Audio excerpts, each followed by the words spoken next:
You ask Tiger to solve.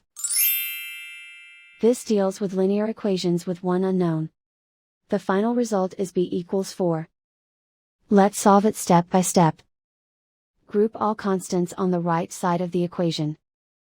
Subtract 5 from both sides. Group like terms. Simplify the arithmetic.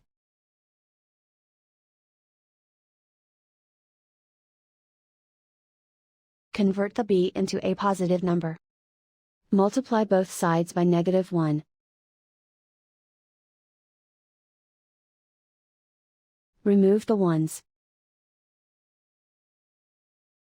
Simplify the arithmetic. And so the final result is b equals 4.